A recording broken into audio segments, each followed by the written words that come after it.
Hello everyone, my name is Christian. Welcome back to Tekpon. Today our guest is Lars, the CEO of Dreamdata. Hello. Hey Christian, great to be in the show. Pretty looking forward to it. Nice to meet you. Please tell us what your company does. So yeah, I'm the CEO of Dreamdata and a co-founder of it. So we're three co-founders. So we basically help B2B marketers figure out what works and what doesn't. And we do that by collecting data about marketing and sales processes and providing analytics of it. I don't know, I've started working in B2B for less than a year, so I'm super excited to learn more from you. Yeah. So please tell us what's the biggest problem that you solve. So how do you help B2B companies? You can say there's a bunch of business problems you can solve once you collect all that data. So attribution is one of the major problems that people come to us for. So it's basically you spend a lot of money on advertising, what became of that money, or you are successful, you feel, in generating pipeline opportunities, but what's actually creating those opportunities? So those are typical problems we help solve. But you can say once you have collected data about the buying journey from across different systems, you can also solve a lot of other problems like really good lead scoring or really good churn prediction, better marketing automation. You can do a lot of things with that data. So how do you collect the data? Yeah, so you say we have two, mostly we work off data people already have. So we help move data out of your CRM system, your marketing automation system, various advertising platforms you use. So it's basically data that you already have access to, but it's stuck in different systems. And then... So let's say Google Drive, Notion, HubSpot, any of them, more right? like HubSpot, Sales, typical systems would be Salesforce, HubSpot, Marketo, and then Google ads, Facebook ads, LinkedIn ads, G2, for instance, various platforms that are very heavily used by B2B go-to-market teams, you can say. And then once you move that data, the one thing that a lot of people are not creating is a nice set of tracking data. So most people use Google Analytics, and that's a great product, except a lot of the data, the data gets sort of locked up inside of Google Analytics. So if you want detailed data about this user did that, at least you have to be in a fairly expensive subscription for GA to get it. And very often you're also lacking a way of linking it to your to sort of your CRM system. So you're lacking some kind of ID or something. So we also help with the tracking side of things. Sometimes people use nice products for it, like segment.com, or they could be using Snowplow, Rudderstack. There's a bunch of products that are nice, but most often they actually don't. And then we have a solution for that as well. Okay. So your focus is B2B go-to-market, right? In a way. Totally, yeah. Exclusively B2B, and I think go-to-market is a very good way of phrasing it, because it's more than marketing, it's more than just sales. It's that whole process of taking the product to market, getting data around that. I saw that you offer different solutions for marketing, for sales. Can you talk about that? Yeah, I mean, I think mainly our product works really well for marketing. And then you can say it also works well for data people. So sometimes we will help a data person, but what we're helping that data person with is helping some marketers. So you can either, the typical solution, if you're not buying our product, is building this yourself. And that would then be a data person or some data people building this themselves, basically setting up a data warehouse, setting up a way of moving the data, setting up some tracking, and then working for a very long time to connect all the data. So sometimes we'll have data people basically taking our solution so that they can build stuff on top of it. But mostly they're helping marketers solve problems. And I would say attribution is a fundamental problem that people solve with the data. Okay. So apart from HubSpot, Salesforce, G2, what are your other integrations? So there's a bunch. I would say very important is something like Segment, because segment.com, which is say customer data infrastructure, what we care the most about is the tracking part of it. I think that type of product is really nice when we can integrate with that, because then you have tracking data about what's going on your website, or maybe if you have product data that's relevant, we'll also have that. And then apart from the ones you mentioned, various other, say, marketing automation platforms. Marketo is a very big one. Pardot is big. And then different advertising platforms. The biggest ones being Google, LinkedIn. This is very much sort of B2B, so LinkedIn is pretty much all our customers. I would almost all our customers use Google Ads. A lot of them use LinkedIn ads. So those are major platforms we collect data from. Yeah. I saw that you offer a free plan. Yeah. Let's talk about the pricing plans. How do you price? Yeah. So you can say we're a young company, so we've been through a bunch of, say, iterations. We started out with a product that was quite handheld, and when a product is very handheld, it's hard to offer a free version of the product or even free trials, because every customer is a lot of work. Now we have a product where people can come in and self-provision the product, so sign up, take the product and use it. And with that, we've been able to offer a free version of the product. So right now, the free version is, we're transitioning it. So the free version of the product is, say, a B2B version of Google Analytics, you can consider it. So it's basically account-based tracking on your website, being able to count, of course, users, but also companies on your website, being able to see sort of how many are returning, like those things you typically do with Google and what are they doing on your website.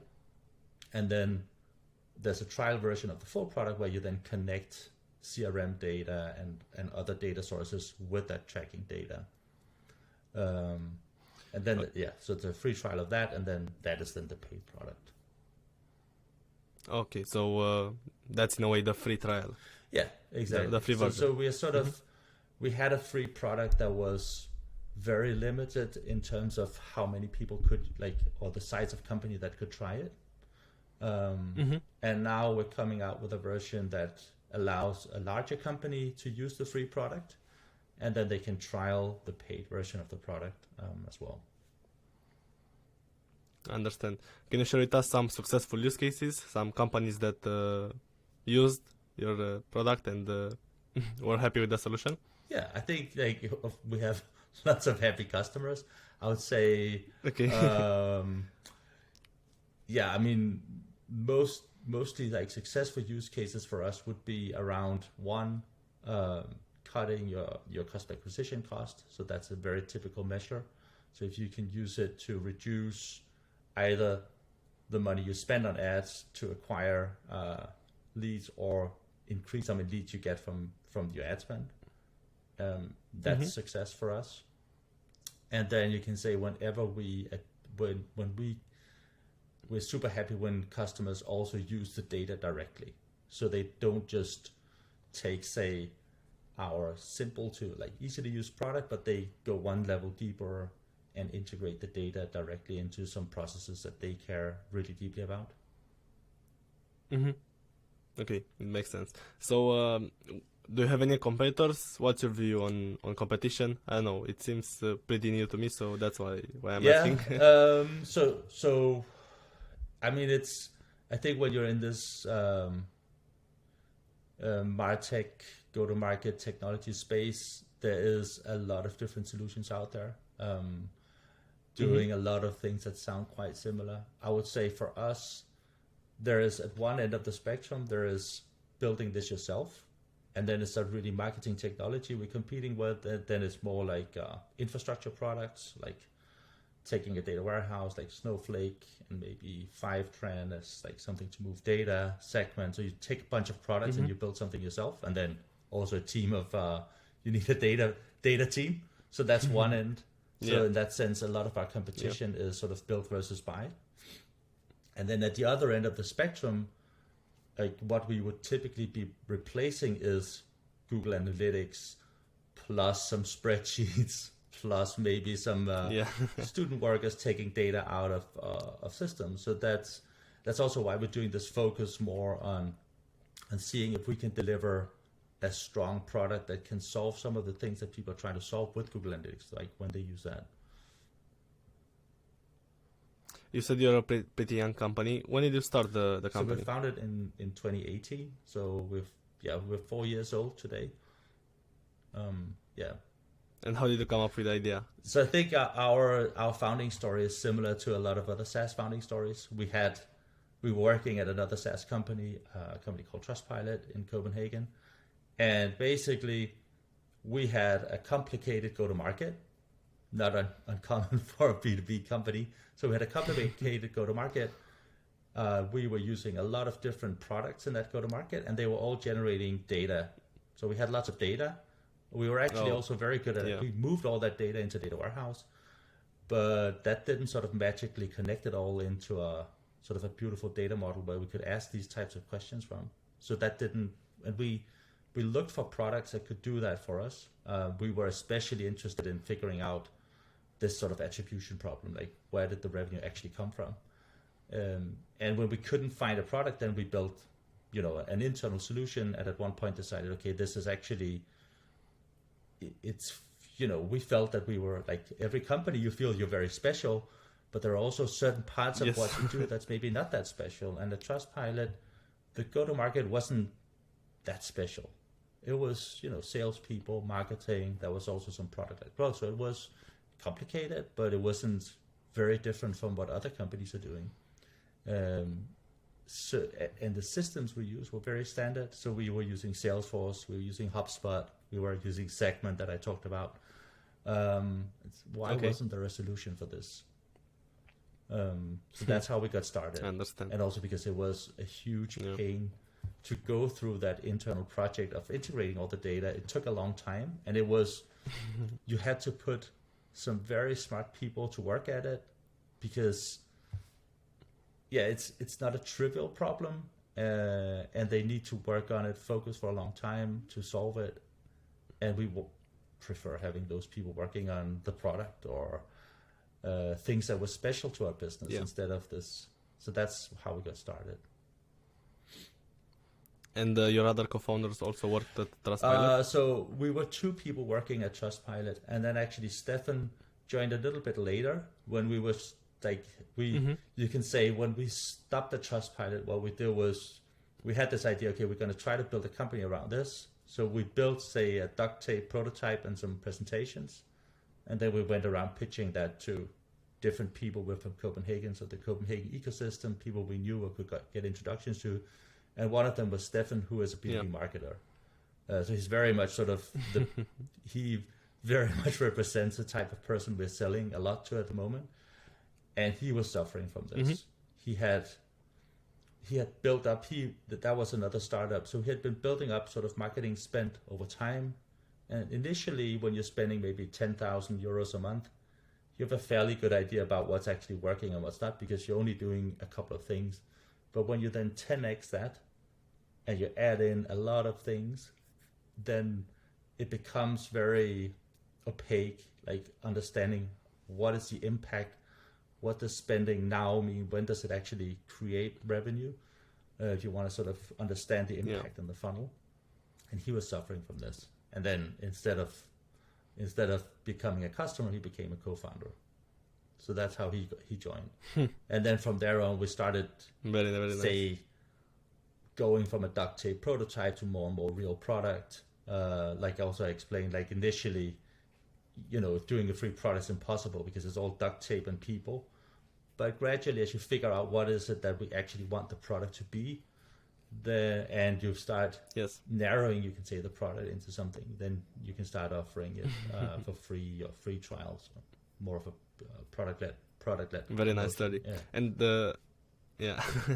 and have you raised any funds? So we've raised money twice. So we did sort of quite soon after founding, we raised a pre-seed round to enable us to have a team to build sort of an initial product. And then once we had established sort of, okay, we can actually sell this product, then we raised a bit more money as a seed round in 2020 to start building up like a go-to-market motion that we felt was scalable, and that's pretty much what we've been doing for the last couple of years. Super. And how big is your we team? have 30 people in Copenhagen. Yeah, it's a nice size team. Yeah, it's pretty crazy. Yeah, very nice. What do you think was your biggest challenge at the company? The biggest challenge, I can say, maybe one of the things that I think the biggest challenge for us was probably learning how to do sales in B2B, because we came from product, tech, and marketing positions. So learning that, okay. I think that has been a big challenge for us. I think we've done super well, but it was definitely something that was challenging in like figuring out how do you actually do that? How do you go from being the people who designed and built the product to getting somebody else to sell this product and be successful with it? So that process, I think, has been, I wouldn't say challenging in a negative way, but it has been a challenge and something that's also been like extremely satisfying to succeed with. Yeah. I understand. And I wanted to ask your backstory, but you already told us about Trustpilot. So yeah, please tell us more behind that. How did you start your career? Let's say. Yeah, so that's I came originally from sort of the, let's say, the first internet boom. I was working in internet consulting in the early 2000s. So we did UX consulting, and then I drifted from the UX into product management. I'd say like the difference between UX, at least at that time, and product management was pretty close. And then at Trustpilot, I ran, like initially was a product manager, and then I ran sort of the whole product team there.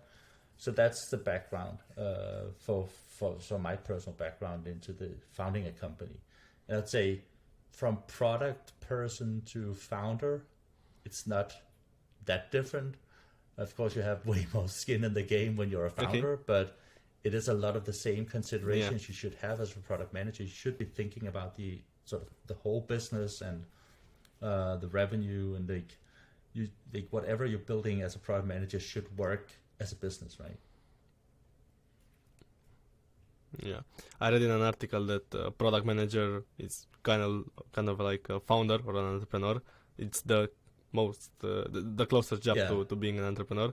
So yeah, I was curious about the transition. So there is a lot of similarities, and you can apply a lot of the same methodologies that if you're a successful product manager and you're doing like you're being close to the customer, you're concerned about the business side of what you're doing, then the challenge if you're a founder is often that you have to do a lot more of the actual work, right? Even if we're 3 people founding the company, so there are more people to work on everything, right? But still you are you have to do, like, if there's if you're selling to someone and you have to do a contract, which hopefully you have, well, you don't have a legal counsel you can just ask, right? You have to work it out yourself. Yeah, exactly. What advice would you give to a first-time founder? I think one thing that what I would have liked somebody to advise me was be more focused. I think focusing, and also maybe if you can take focus to extremes, it's very helpful. And sometimes, especially if you are in this sort of raising money and you're talking to venture capitalists, like a venture capitalist wants to see a big market, but if you want to be successful with a product and you don't have a lot of people, you have to be very focused. So I think sort of not confusing those two things, and like at one end being knowing that there is a big market out there, but at the other end being extremely focused so you can do a very narrow product. And I remember somebody said, he was talking about another startup, and he said, so their ideal customer profile is a B2B company who doesn't have a user interface. It's like a API first and API only. I mean, that's a very narrow ICP, right? So the more you can narrow it down, the better your chances are of building a successful product that people really love. I think what you then have to promise yourself if you want to build a big company is that that tiny sort of razor focus represents a very large market that you can then grow into, right? Very interesting. I hadn't thought about this. Thanks. It's a great perspective. Thank you very much. I hope that somebody out there can use it, because I think actually question. it would have helped us a lot if somebody had told us that. Yeah. Thank you. And one last question. What's your favorite software at the moment? I use a product called High Touch a lot, that I like a lot. So it's a product that it's because we have a lot of data. We use our own product, generates a lot of data. And sometimes you want to move that data back to other systems. Say, you've maybe created a lead score or something. It doesn't really help you if it's not in the CRM system. So High Touch is a product that helps you move data back to other systems. I think that's a super helpful product. If you have a lot of useful data, then using that to move there. I think that's a product I really like and use a lot at the moment. Another software that you use at your company, your project management tool, email marketing, anything that you use and you like and you recommend to other people? Yeah, of course. I think if you can share with us. No pressure. I'm also trying to I think High Touch is one because it's sort of not everybody using, but like on the CRM side, we're using HubSpot. We're quite happy with that. For our size, it's definitely a good choice. So we're using that for our CRM system. Using Intercom, I mean, a lot of people use Intercom, so it's not like we're first movers there. Segment that I mentioned, we're quite happy with that as a tracking infrastructure. It's a nice product.